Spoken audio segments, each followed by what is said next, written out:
Whispers in the dark alleys of Chicago never mentioned corporate accountants.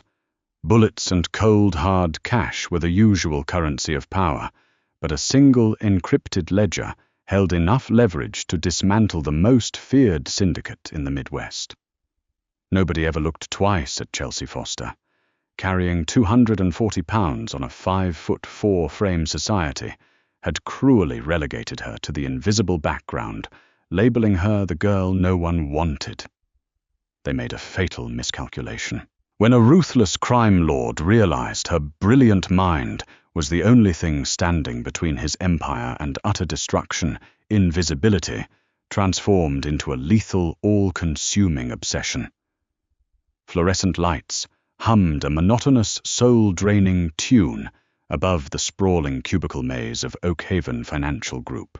It was an elite wealth management firm, perched on the 42nd floor of a gleaming glass skyscraper overlooking the Chicago River, dealing with clients who preferred their vast fortunes kept quietly out of the IRS's reach.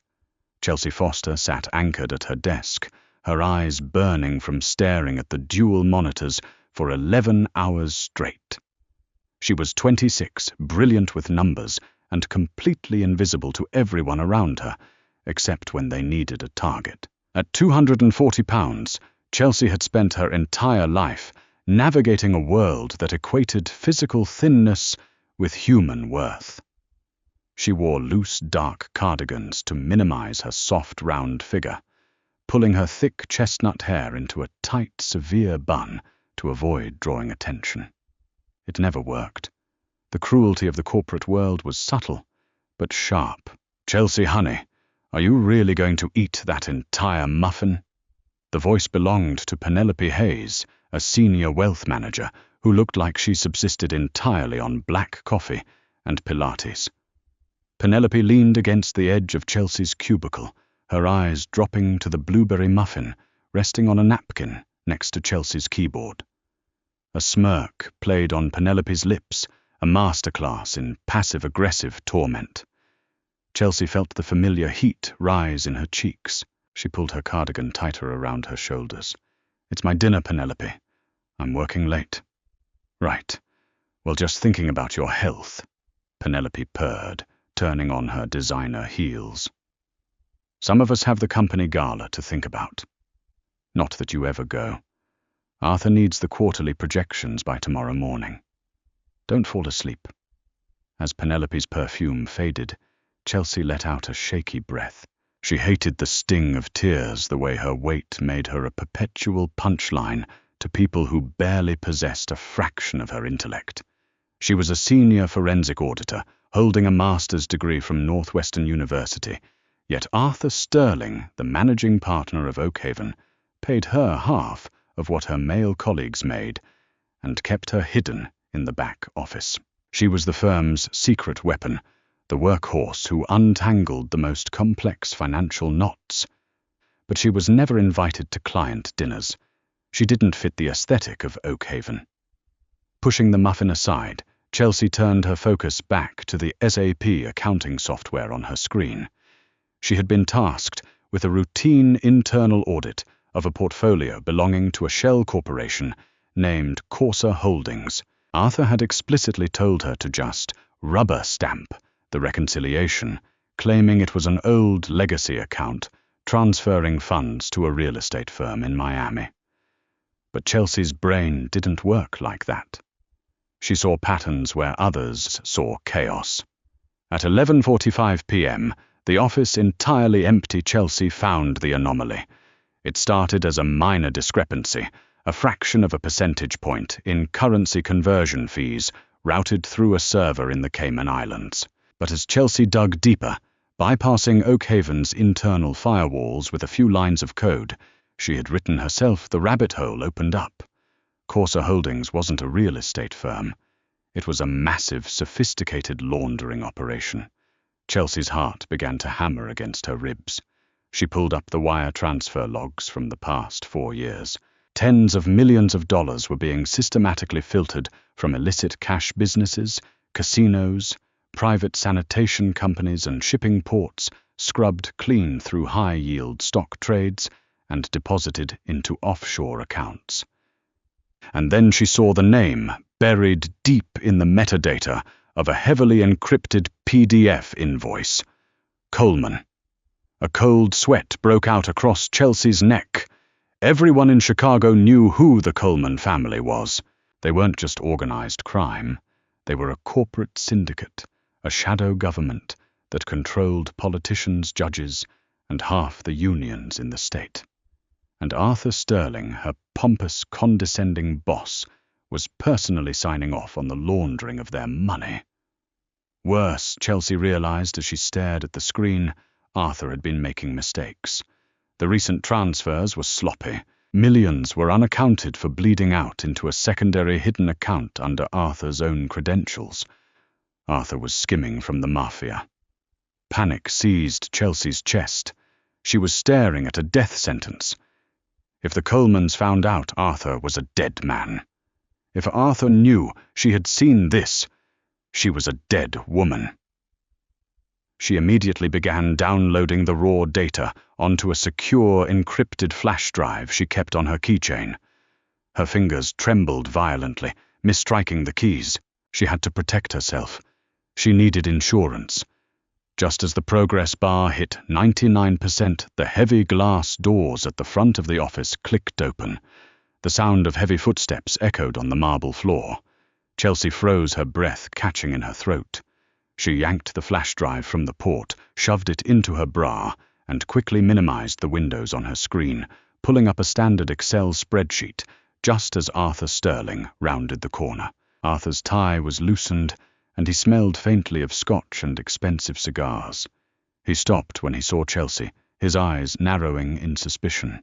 "Foster, what the hell are you still doing here?" he demanded, his voice slurring slightly. You asked for the quarterly projections by morning, Mr. Sterling." Chelsea stammered, hating how small her voice sounded. Arthur's gaze darted to her monitors. "Did you finish the Corsa reconciliation?" Chelsea swallowed hard, forcing her face to remain completely blank. "Yes, everything balanced perfectly. Just a routine transfer." Arthur stared at her for a long, agonizing moment. Chelsea prayed he couldn't hear the frantic beating of her heart. Finally, a greasy smile spread across his face. "Good girl. Keep your head down, do the math, and leave the big picture to the adults. Go home, Foster." Chelsea grabbed her purse and practically fled the building, the cold metal of the flash drive pressing against her skin, burning like a brand. She didn't know it yet, but her invisible life was already over. Tuesday morning brought a suffocating, unnatural tension to the executive floor of Oakhaven Financial. The usual arrogant swagger of the brokers and wealth managers was entirely absent. Instead, there was a palpable, frantic terror. Chelsea sat at her desk, nursing a terrible headache. She hadn't slept a wink. She had spent the night staring at the ceiling of her cramped apartment in Logan Square, trying to decide whether to run, go to the FBI, or pretend she had seen nothing. At 10:00 a.m., the atmosphere shifted. 4 massive men in impeccably tailored dark Italian suits stepped off the private elevator. They moved with a silent, synchronized lethality that instantly silenced the bullpen. Following them was a man who seemed to suck all the oxygen out of the room, Darby Coleman. He was 34, devastatingly handsome, and entirely terrifying. He didn't look like a street thug. He looked like a ruthless Fortune 500 CEO.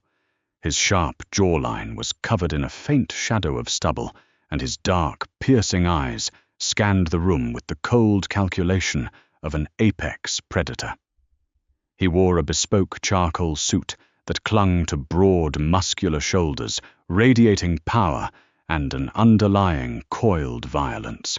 Arthur Sterling practically fell out of his glass-walled office, his face the color of spoiled milk.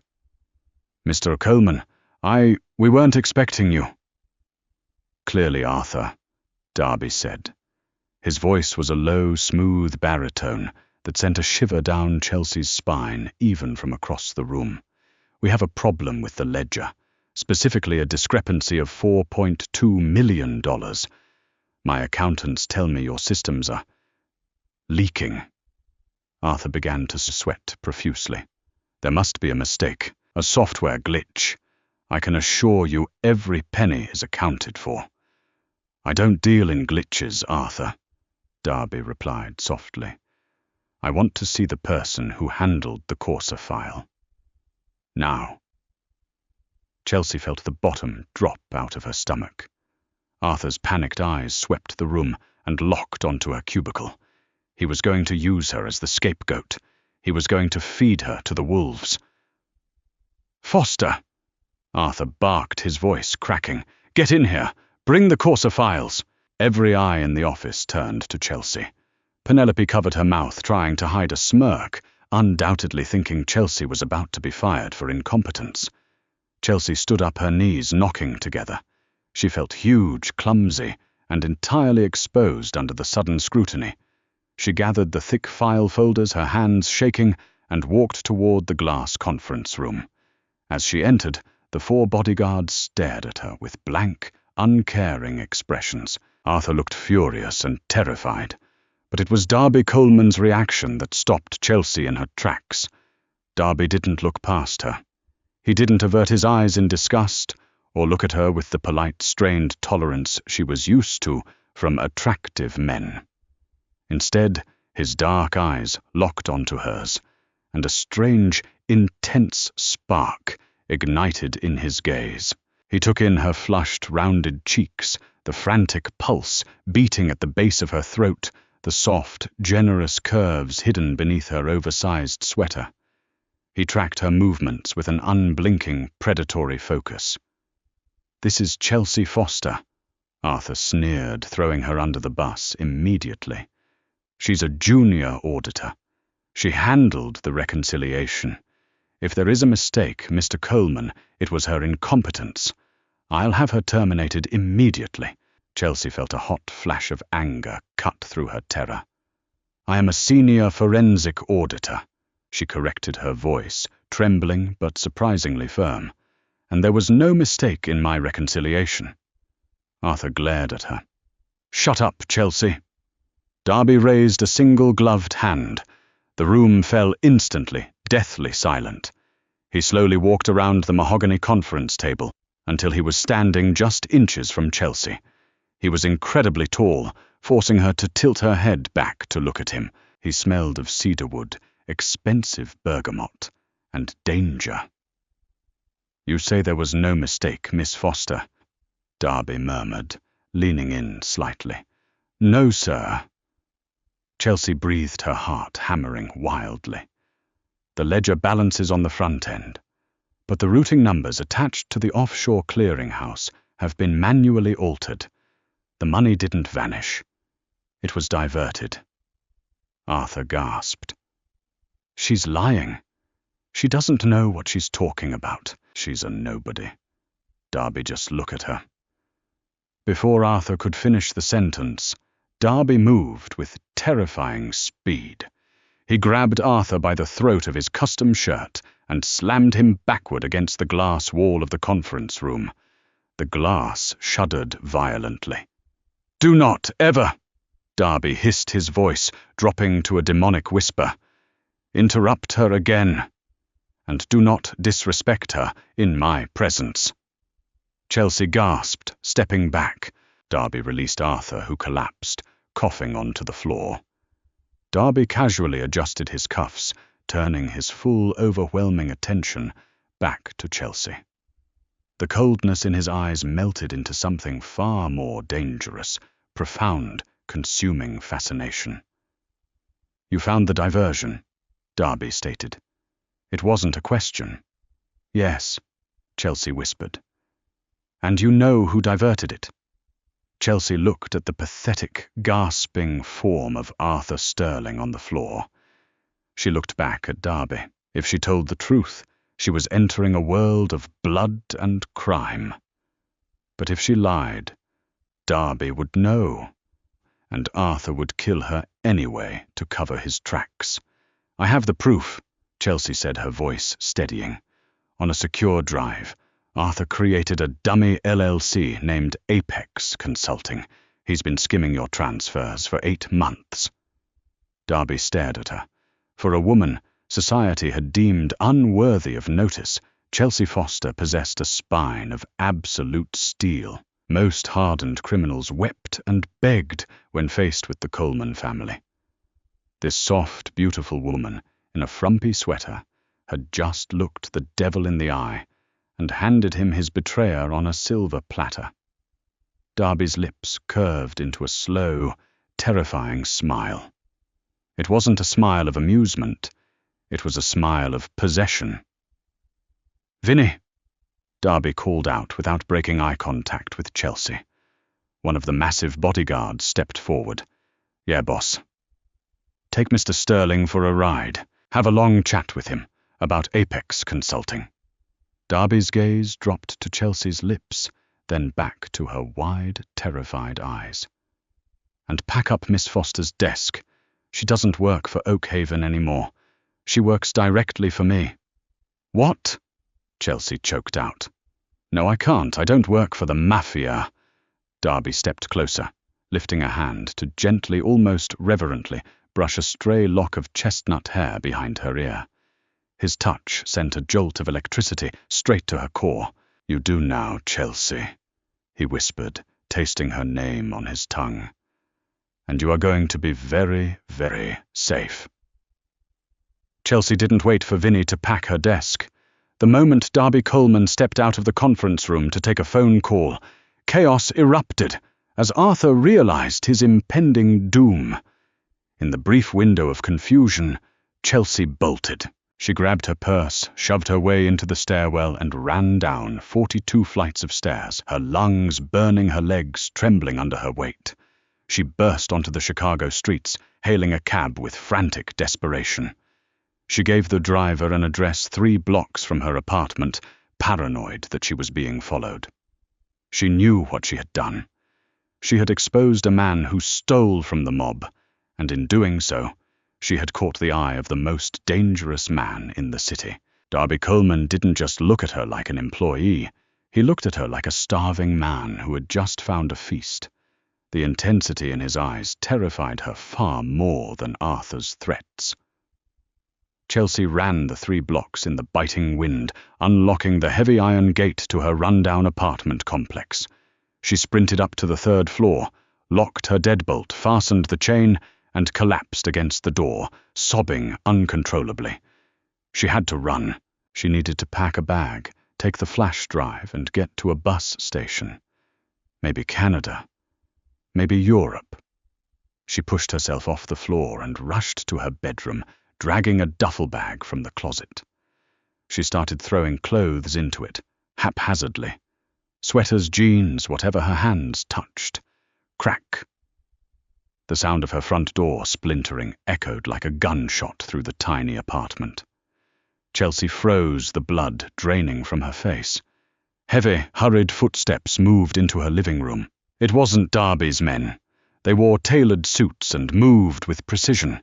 These footsteps were chaotic, heavy, and accompanied by muttered curses.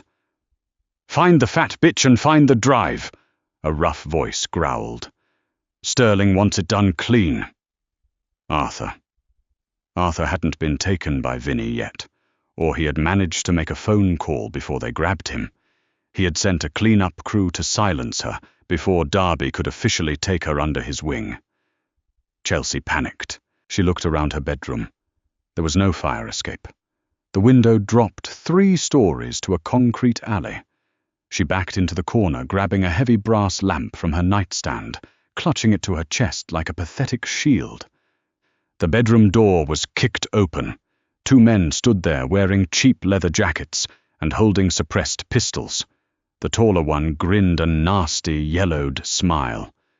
"Well, well, Sterling said you were a big girl, but damn," the man sneered, raising his gun. "Make it easy, sweetheart. Hand over the flash drive and I'll aim for the head.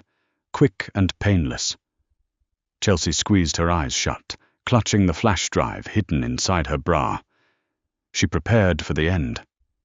Suddenly, a deafening roar shattered the window behind the men.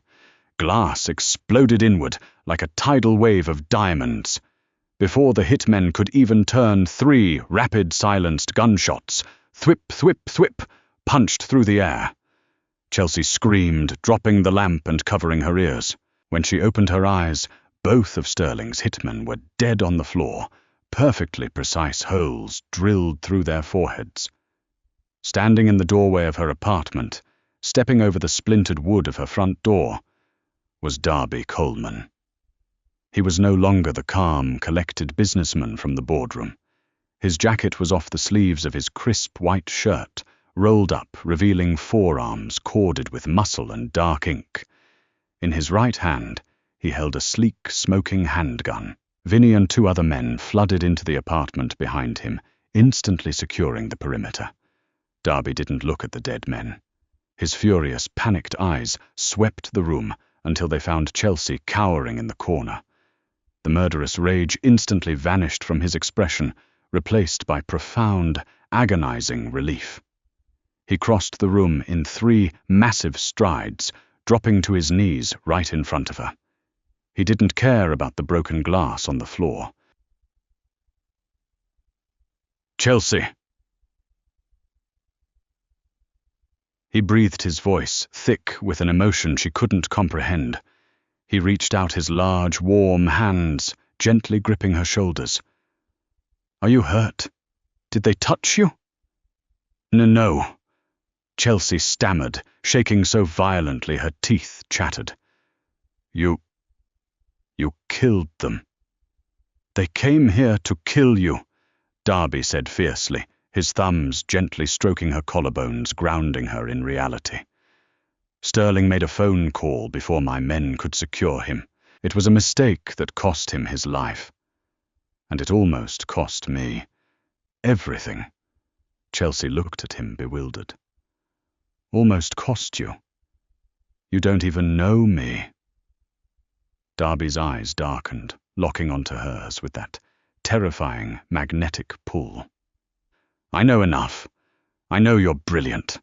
I know you're brave enough to look a predator in the eyes.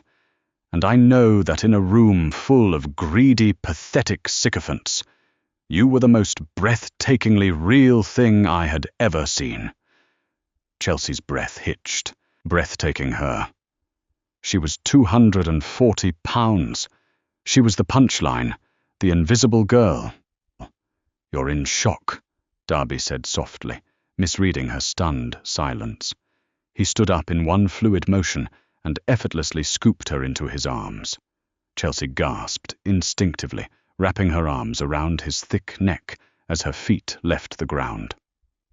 "What are you doing? Put me down. I'm too heavy for you to carry." Darby didn't even break a sweat. He held her tightly against his broad chest, his grip firm and possessive. "You are perfectly fine, Chelsea. You weigh nothing to me. And I am never putting you down." He turned and walked out of the bedroom, stepping over the bodies of the hitmen without a second glance. "Vinny, burn this place down. Make it look like a gas leak. Erase every trace of Chelsea Foster from the public record." "Yes, boss," Vinny grunted, pulling a flare from his jacket. "Wait," Chelsea cried out, thrashing slightly in Darby's grip. "You can't do that. My life is here." "Your life was here." Darby corrected her smoothly, his voice a dark velvet promise as he carried her down the stairs. "Your life here almost got you killed, because society is too blind to see your worth. From this moment on, you belong to me, and nobody touches what is mine." 10 minutes later, Chelsea was sitting in the back of a heavily armored SUV wrapped in Darby's suit jacket, speeding toward a private helipad. As the Chicago skyline blurred past the tinted windows, Darby sat beside her, his hand resting casually but firmly on her thigh. She was a captive. She had just been abducted by the head of the Coleman crime family. Yet as she looked at his profile, illuminated by the passing streetlights, Chelsea realized the most terrifying truth of all. For the first time in her life, she felt entirely seen, entirely valued, and dangerously, intoxicatingly safe. The invisible accountant was dead. The Mafia boss's obsession had just been born. Turbulence rattled the cabin of the Augusta Westland AW-109 helicopter as it swept across the pitch-black expanse of Lake Geneva, Wisconsin. Chelsea gripped the leather armrest, her knuckles turning white.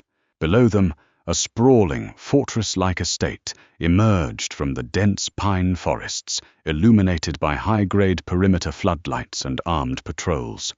It looked less like a vacation home and more like a militarized compound for a sovereign nation. Darby sat across from her, a crystal tumbler of Macallan 25 in his hand, watching her with that same unsettling, unwavering intensity. He hadn't looked away for the entire 45-minute flight from Chicago. "Relax your grip, Chelsea," Darby murmured, his voice cutting through the noise of the rotors via her Bose headset. "You're cutting off the circulation in your hands."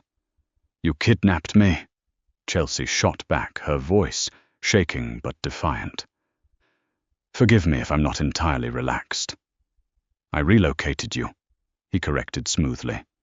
"Kidnapping implies I plan to ask for a ransom. But there isn't enough money in the Federal Reserve to make me give you back." The helicopter touched down gently on a reinforced concrete pad. Darby was out of his seat, instantly offering his hand. When Chelsea hesitated, he didn't force her, simply waiting with the patience of a predator who knew its prey had nowhere else to go. Reluctantly, she placed her hand in his. His grip was warm, calloused and engulfing. Inside the estate, the sheer magnitude of Coleman's wealth hit Chelsea like a physical blow. The foyer was a masterpiece of imported Italian marble-vaulted ceilings and priceless Renaissance art. A team of staff stood at attention, their eyes strictly averted to the floor. "Matteo!" Darby barked to a rugged silver-haired man wearing a tailored three-piece suit. "Is the East Wing secured?" "Completely, boss," Matteo replied, his gaze flickering briefly to Chelsea before respectfully dropping. "Biometric locks are active. The wardrobe has been stocked according to your exact specifications. Katerina has prepared a meal." "Good. Increase the perimeter guard by double. If a single squirrel crosses the property line, I want to know about it." Darby turned to Chelsea, his expression softening imperceptibly. "You must be exhausted and hungry. We will eat, and then you will sleep." Chelsea was ushered into a grand dining room overlooking the dark waters of the lake. The mahogany table could seat 30, but only 2 places were set intimately close together. A feast of handmade pappardelle, braised short ribs and fresh focaccia was laid out. Chelsea, whose usual dinner consisted of sad microwave meals or office pastries, felt her stomach rumble betrayingly. Yet her deep-seated insecurities flared. Eating in front of men had always been a source of intense humiliation. She was painfully aware of her 240 pounds, the way her thighs spread out on the plush velvet chair, the softness of her arms. She kept her hands folded in her lap, staring down at the exquisite food. Darby noticed immediately. He set his silver fork down, the sharp clink echoing in the cavernous room. "Why aren't you eating?" I'm not very hungry," Chelsea lied, her cheeks burning crimson. Darby leaned closer, his dark eyes tracing the flush on her face. "Do not lie to me, Chelsea. Not ever. I heard your stomach. Eat." "You don't understand," she whispered, looking away, her eyes stinging with unshed tears. People usually have something to say when I eat." A terrifying, icy silence fell over the room. When Chelsea finally dared to look at Darby, the murderous rage she had seen in her apartment had returned, hardening his handsome features into a mask of pure violence. "Who?" Darby demanded, his voice dropping to a lethal octave. "Give me names. I will have their tongues cut out before sunrise." Chelsea gasped, horrified. "No, Darby, no. It's just society. Colleagues. Penelope at the office." "Penelope Hayes?" Darby asked, his memory frighteningly sharp.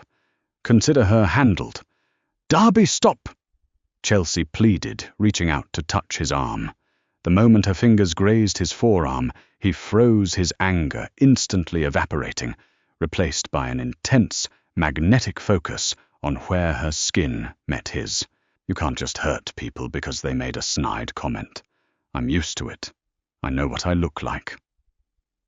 Darby slowly covered her trembling hand with his thumb tracing her knuckles. "You have no idea what you look like. You look at yourself through the eyes of weak, blind fools who worship bone and starvation. I look at you and see abundance, softness, a woman who is entirely real. You are magnificent, Chelsea. Every curve, every inch." He picked up a piece of warm focaccia, dipped it in olive oil, and brought it to her lips. "Eat," he commanded softly, his eyes burning with possession. "Nourish yourself. Nobody will ever make you feel small in this house." Trembling under the weight of his absolute devotion, Chelsea parted her lips and took a bite. It was the most delicious thing she had ever tasted. For the first time in her 26 years, she wasn't just tolerated. She was worshipped. Morning light filtered through the heavy silk drapes of Chelsea's sprawling suite. She woke up tangled in expensive Egyptian cotton sheets, momentarily disoriented before the chaotic memories of the previous night came rushing back. The assassination attempt, the helicopter ride, Darby's intense, terrifying dechelseations. She threw off the covers and walked into the massive walk-in closet Matteo had mentioned.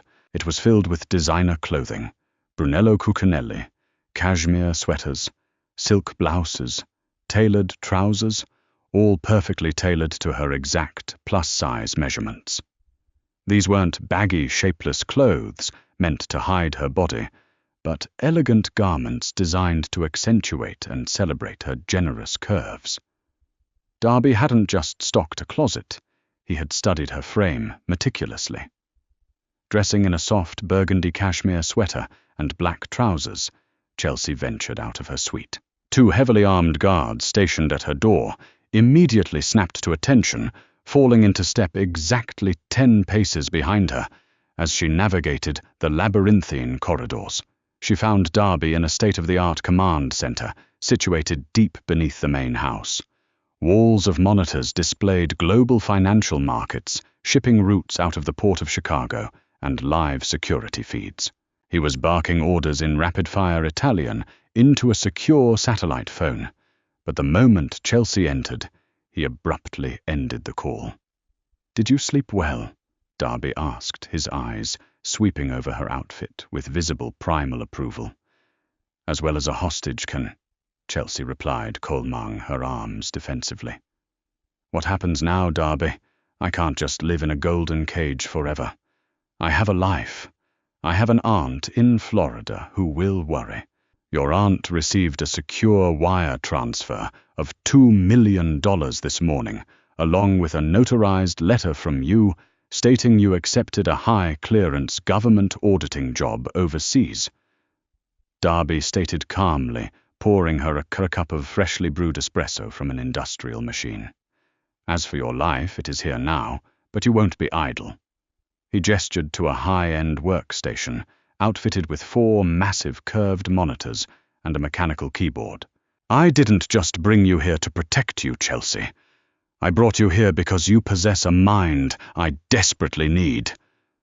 Chelsea stepped closer to the monitors, her professional curiosity warring with her moral outrage. "What is this?" "The complete financial network of the Moretti family." Darby explained, his expression hardening into cold stone. "They are a rival syndicate encroaching on my East Coast ports.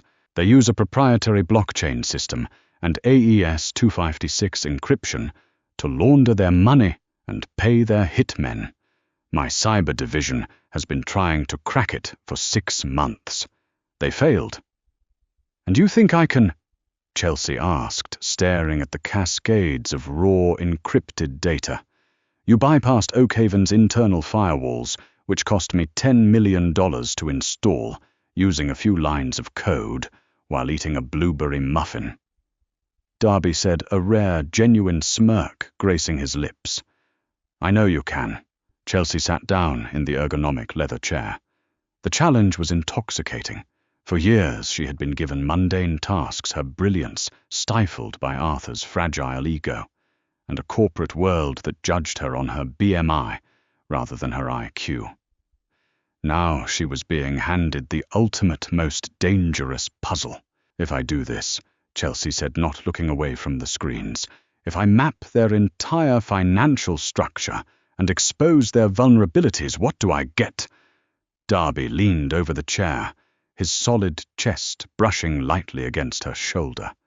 The heat radiating from his body was entirely distracting. Anything you desire, Chelsea. Name your price.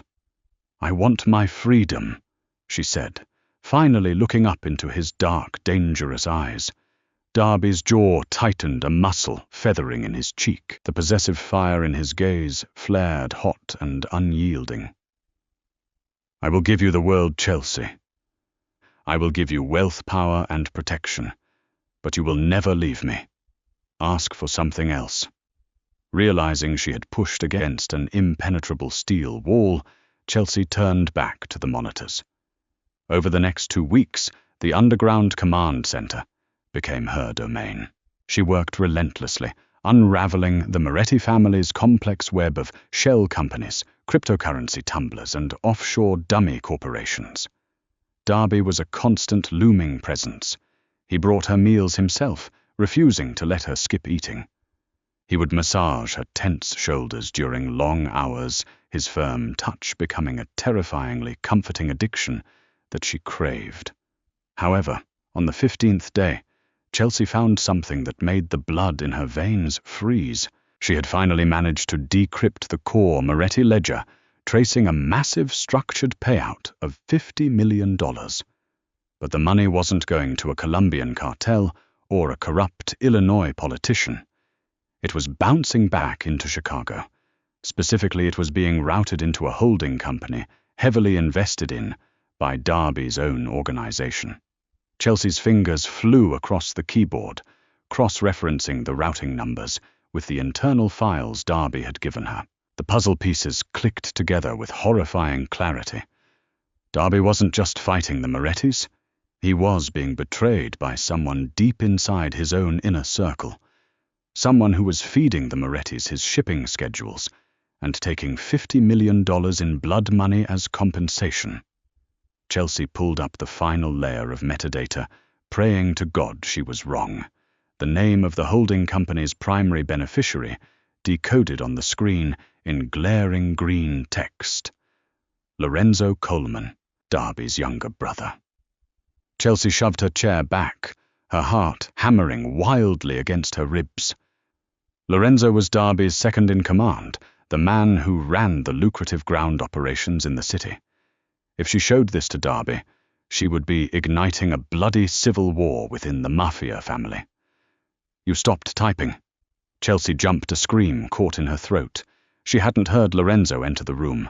He stood in the doorway of the command center, a suppressed Glock 19 hanging loosely in his right hand. Lorenzo shared Darby's dark, handsome Italian features, but his eyes were empty, devoid of soul, and incredibly cruel. You're a very smart girl, Chelsea, Lorenzo sneered, stepping into the room and locking the heavy steel door behind him. Too smart for your own good. I told Darby it was a mistake bringing an outsider into the family. A fat little accountant playing with the big boys. Chelsea slowly stood up, trying to keep the massive desk between them. You're the mole. You're selling out your own brother to the Morettis. Business is business, Lorenzo said smoothly, raising the gun. Darby has gotten soft. He's obsessed with you instead of running the empire. Once I put a bullet in your head, I'll tell him you were a spy for the FBI. He'll be heartbroken, but he'll recover. And I'll take my rightful place as the head of the family." Lorenzo aimed the gun precisely at her chest. "Say goodbye, Piggy." Chelsea squeezed her eyes shut, waiting for the fatal impact. Suddenly, the reinforced steel door of the command center groaned violently. A split second later, it buckled inward as a massive C4 explosive charge blew the biometric lock clean off its hinges. Smoke fire and concrete debris filled the room as Darby burst through the shattered threshold like an avenging demon. Lorenzo spun around, startled by the explosion, but he wasn't fast enough. Darby didn't hesitate. He didn't ask questions. He raised his own weapon and fired 3 rapid shots. The bullets tore through Lorenzo's chest, dropping his brother to the floor in a pool of expanding red. Chelsea collapsed against the desk, hyperventilating, as the deafening echoes of the gunfire rang in her ears. Darby threw his gun aside and sprinted to her, crushing her into his chest. He was shaking his massive frame, trembling with a lethal adrenaline crash. He buried his face in her thick chestnut hair, breathing her in like oxygen. "Are you hurt?" Darby demanded, pulling back just enough to inspect every inch of her face, his hands frantically checking her body for wounds. "Chelsea, look at me. Did he hurt you?" "No." Chelsea sobbed, burying her face against his chest, her resistance finally breaking as she gripped his shirt. "He didn't fire. You got him." Darby pulled her tighter, kissing the top of her head with desperate, reverent fervor. He looked down at his own brother's lifeless body, his expression entirely devoid of grief, replaced only by a chilling, absolute ruthlessness. "Nobody threatens what is mine," Darby whispered fiercely into her ear, the vow echoing in the ruined room. "Not my enemies, not my blood. Nobody."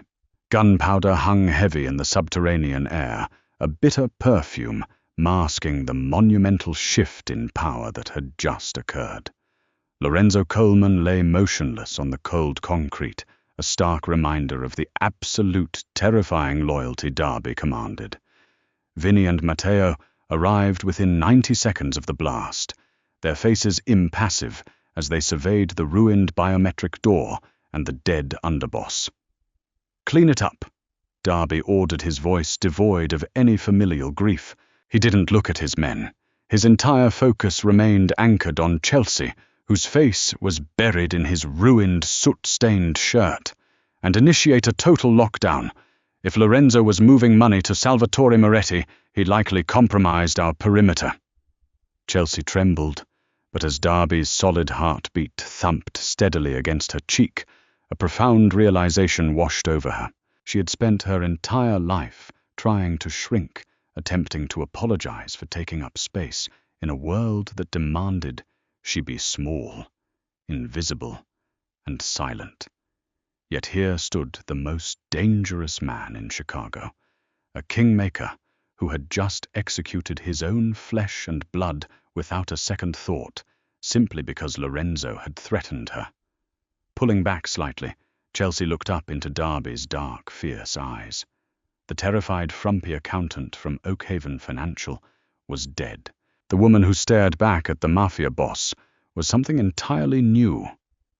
"I need to get back to the console," Chelsea said, her voice surprisingly steady, though her hand still shook slightly.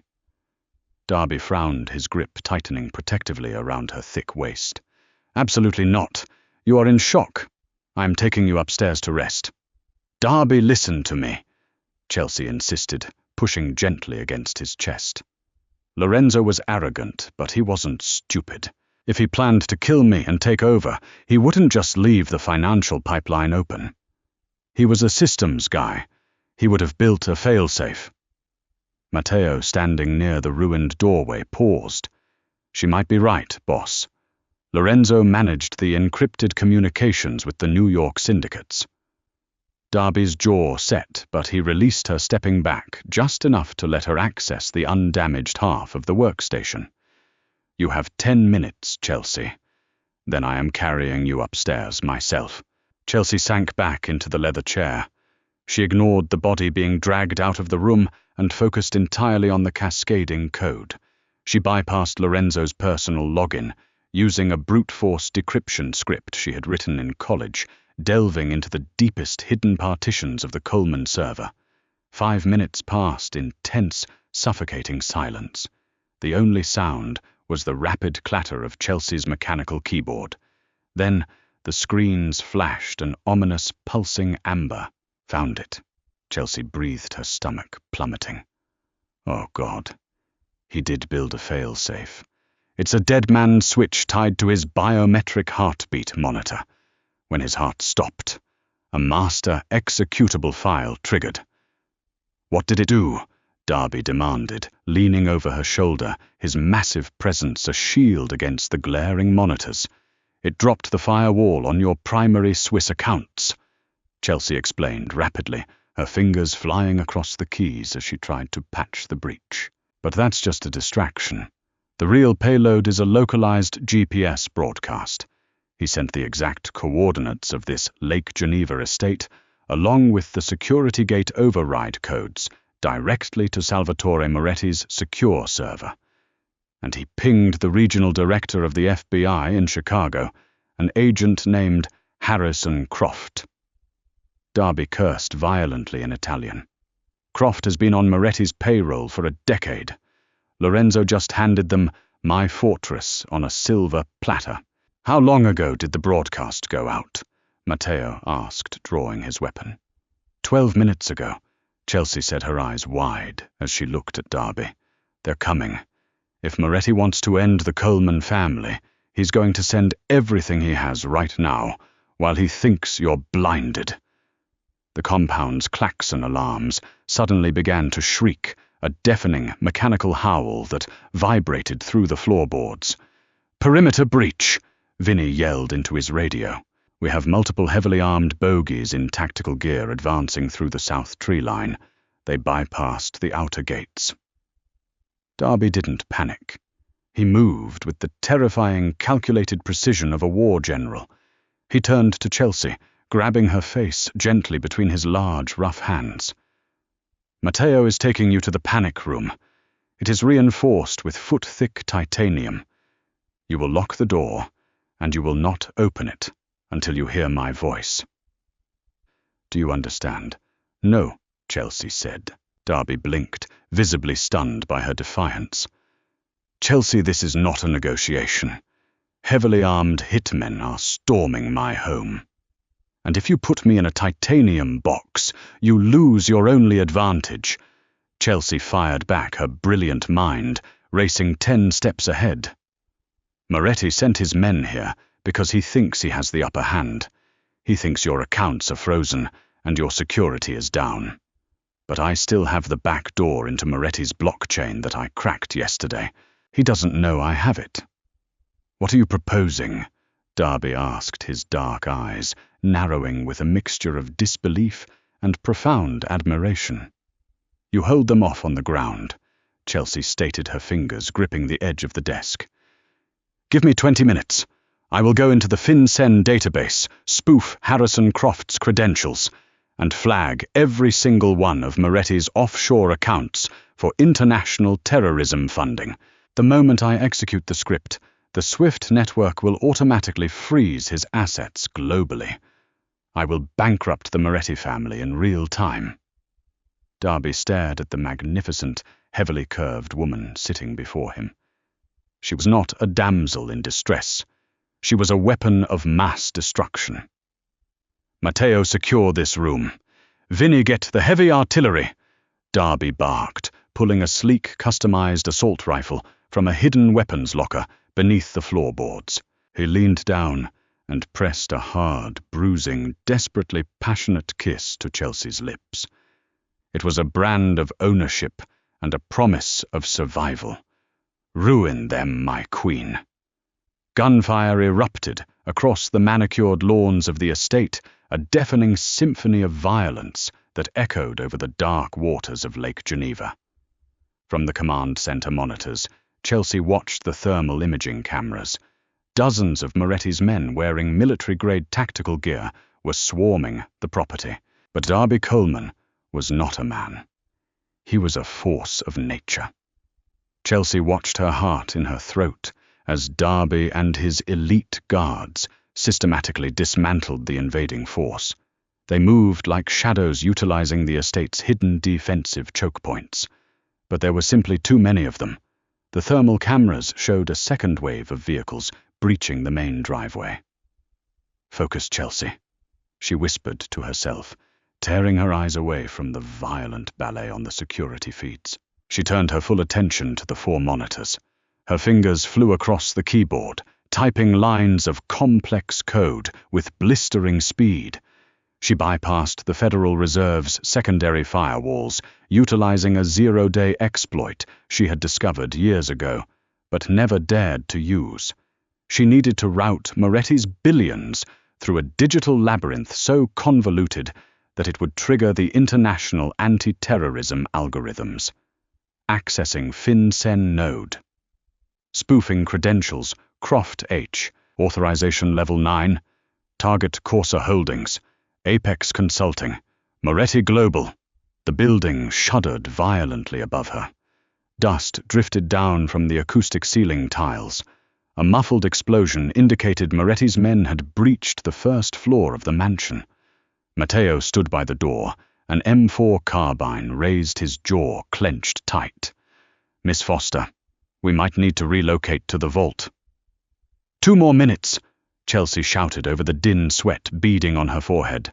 She was in the zone, her brilliant mind visualizing the global flow of illicit capital like illuminated rivers on a map. She highlighted the 50 offshore accounts holding the entirety of Salvatore Moretti's liquid wealth. She initiated a forced transfer, splitting the $3 billion into 10,000 microtransactions, and routed them simultaneously into the accounts of known blacklisted terror organizations monitored by the CIA before instantly bouncing them into an irrevocable, decentralized cryptocurrency black hole. Execute. She slammed the enter key. For a terrifying, agonizing 5 seconds, the terminal froze. Then a cascade of green confirmations flooded the screens. Suddenly, Matteo's radio crackled to life. It was intercepted audio from the Moretti tactical channel. "Command, this is Alpha Team. Our encrypted comms are going crazy. HQ is reporting a massive Swift lockout. The accounts are drained. Boss says the feds just raided the New York compound. We have no funding. Repeat, the contracts are voided. Abort, abort." Chelsea let out a ragged breath, collapsing back into her chair. Without money, the Mafia was nothing but thugs with guns. The mercenaries Moretti had hired were loyal to the dollar, not the man. On the security feeds, the tide instantly turned. The invading men began falling back, scrambling toward their vehicles, as their earpieces relayed the news that their paychecks had just evaporated into thin air. Darby's men mercilessly cut down those who were too slow to retreat. Silence slowly reclaimed the estate, broken only by the distant wail of approaching local sirens, which Darby had undoubtedly already bought and paid for. 10 minutes later, the heavy steel door of the command center groaned open. Darby stepped into the room. He was covered in soot, a bloody gash across his temple, and his crisp white shirt was ruined. But his dark eyes burned with an unholy, triumphant fire. He dropped his rifle, colamanced the room in long, predatory strides. Matteo discreetly slipped out of the room, leaving them alone. Darby reached Chelsea, hauling her up from the chair and pulling her flush against his solid, battle-hardened body. He didn't care about the dirt or the blood. He buried his face in her neck, inhaling her scent deeply. "It's done," Chelsea whispered, wrapping her arms securely around his broad shoulders, feeling the raw power of him beneath her fingertips. Salvatore Moretti is penniless. The feds are raiding his properties right now because of the terror flags. The empire is gone. Darby pulled back, framing her soft, beautiful, perfectly rounded face in his rough hands. He looked at her with a level of reverence and absolute adoration that stole the breath from her lungs. You didn't just save my life, Chelsea. You handed me the entire eastern seaboard. Darby murmured, his thumb tracing her lower lip. You are the most brilliant, dangerous, magnificent creature I have ever encountered. Chelsea looked into his eyes, finally shedding the last remnants of the invisible fat girl she used to be. I don't want to be hidden anymore, Darby. I don't want to be a secret. You will never be hidden. Darby vowed, his voice a low, thunderous rumble in the quiet room. Tomorrow I am taking you to the finest tailors on the Magnificent Mile. We are buying out the Drake Hotel for a celebration. I am going to put a ring on your finger, so heavy it drags your hand down, and I am going to parade you in front of every boss, politician, and rat in this city. He leaned in his lips, brushing against hers. They will look at you, and they will know that you are the Queen of Chicago. And if anyone dares to look at you with anything less than absolute worship, I will blind them. Chelsea smiled, a slow, confident, devastating smirk that matched his own. She pulled him down by his ruined collar, crashing her lips against his. It wasn't a kiss of submission.